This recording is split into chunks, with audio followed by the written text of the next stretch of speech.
The account of creation is simple, and it brings us some realities that we need to understand when we speak of the principle of dominion or the principle of rulership. For you to rule, for you to have power over what is around you, let's see something else that happened in creation. And God is doing these things just to teach us if we are to rule and if we are to have dominion. So Genesis chapter 1, verse 1 through 3. Okay?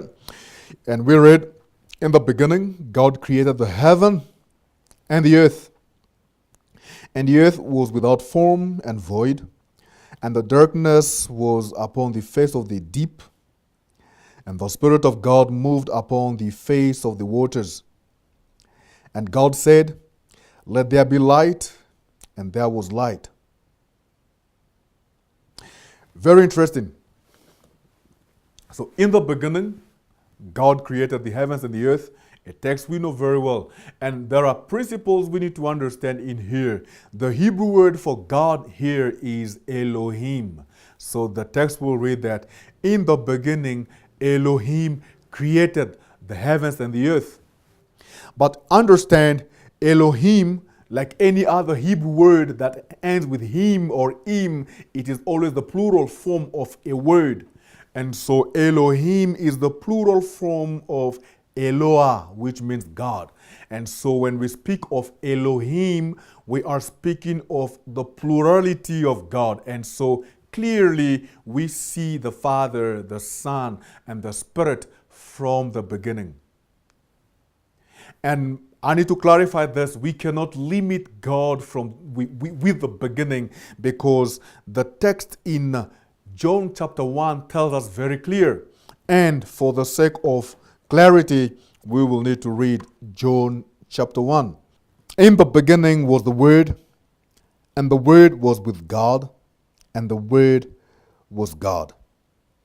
Now, the Greek text in John gives us some clarity that we need to check at for us to refer to the text in Genesis. First of all, it says en arche. So in the beginning, the Greek text in John says en arche. Why am I saying this? Because there are three Greek prepositions that means in, that can be translated into in or into. There is eis, there is a, and then there is en. And so the two first ones, eis and a, when they are referred to, the Greek grammar tells us that there is an understanding of emotion in what is happening. It means that something comes in and we know that at any given time it can come out.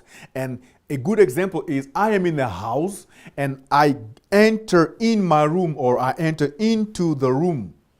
Now, if I enter into the room, at a certain time, I'll definitely leave the room, probably back to the sitting room, or definitely leave the house for business or for other things. That is when the preposition eis and a are used in the Greek text. And so it is something it is something or somebody within a specific location making some movement within some compartments of that location. But with en, we are seeing a reality of something coming out of the surface, then coming into the surface and bringing a reality, a new thing within this this surface. And so en arche, we are seeing the God who lived out of creation, and he came and he made the creation. In other words, God is the author of creation. So we can as well say that in the beginning, God came from a timeless zone. He came and he determined the beginning, and he made the beginning. And he created, because he has the power to make everything happen. And so in his power, over a period of time, he ensured that he put to place everything as they ought to. And this, I'm saying it so that we understand, if we are to rule and if we are to have dominion, we need to come from where we are and enter into an area and bring order into the area. So you cannot rule, you cannot have dominion unless you bring sanity and order in a place. Back to Genesis chapter 1. And as you come into a place to bring order and sanity, there are things we need to understand. Elohim, it is a plural form of Eloah, we said that. And so we are seeing the Father, the Son, and the Spirit. Now, here, God, allow me to say, God is a platform.